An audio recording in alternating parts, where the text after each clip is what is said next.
అయితే కా అనేది ఒక కథను నమ్ముకుని మీరు పాన్ ఇండియా రిలీజ్కి వెళ్ళారు కదా. సో తెలుగులో no doubt it's a blockbuster hit. మరి పాన్ ఇండియా రేంజ్లో మీరు అనుకున్న హిట్ సాధించారా?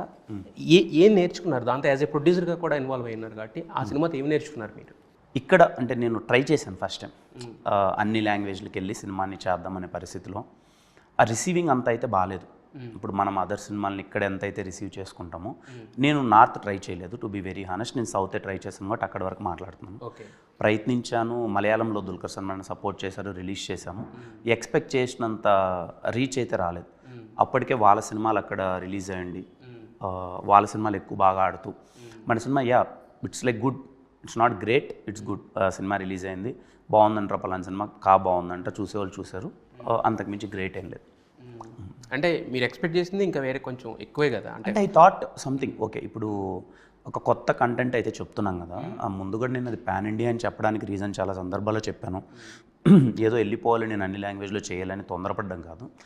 నాకు ఇలాంటి ఒక కథ దొరికింది, ఈ కథకి స్పాన్ ఉందేమో, అందరూ చూడొచ్చేమో, అరే బాగా చెప్పాడు కదా డైరెక్టర్ అనే ఒక ఎమోషన్ ఉంటుంది కదా, అందుకే మనం ప్రజెంట్ చేసాం యాజ్ ఏ తెలుగు సినిమా. అరే మేము తెలుగు వాళ్ళు చేసాం, ఇలాంటి ఒక మంచి కంటెంట్ చేసాం, ప్రజెంట్ చేద్దాం అనుకున్నాము. ఆ ప్రయత్నంలో okay number of films festive date అవ్వడం వల్ల కాంపిటీషన్ మధ్యలో దీని మధ్యలో అంత రాణించలేకపోయాము అదర్ స్టేట్స్లో. అంటే మన నార్త్కి ఎందుకు ట్రై చేయలేదు? ఎందుకంటే నార్త్లో ఇప్పుడు మీరు చూస్తే కనుక చాలా సినిమాలు హీరోలు ఎవరో తెలియదు, హీరోయిన్లు ఎవరో ఏమీ తెలియదు. మనం చివరిన చిన్న నాట్ ఒక 10 సెకండ్స్, ఒక 10 మినిట్స్ 20 మినిట్స్ నాట్ నమ్ముకుని కూడా చాలా సినిమాలు మనం ఓటీటీలో చూసి హిట్ చేస్తాం. వాటిని హిందీ నుంచి వచ్చినా వేరే అదర్ లాంగ్వేజ్ నుంచి వచ్చినా.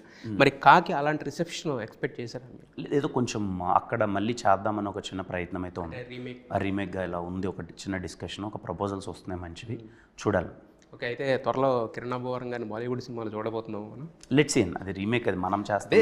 రీమేక్ అంటే మీ ఆబ్వియస్గా హీరో మీరే ఉంటారు కదా యాక్చువల్గా, ఎందుకంటే ఆ క్యారెక్టర్లో వేరే వాళ్ళు ఉంచుకోలేకుండా ఉన్నాము. బట్ చాలామంది అలా వచ్చిన వాళ్ళే కదా ఈరోజు ఇక్కడ స్టార్స్ అయిపోయినా. దుల్కర్ సల్మాన్ వచ్చినా, లేకపోతే ఇంకోళ్ళు వచ్చినా కథాబలం ఉన్న సినిమాలతోనే వాళ్ళు మనకి స్టార్స్ కింద నిలబడిపోయారు తప్ప ఏదో వాళ్ళకి బ్యాక్గ్రౌండ్ ఉన్నా కూడా బ్యాక్గ్రౌండ్ కన్నా అదర్ దెన్ దట్ కథాబలం అనేది ఎప్పుడు ఇంపార్టెంట్ అయింది కదా.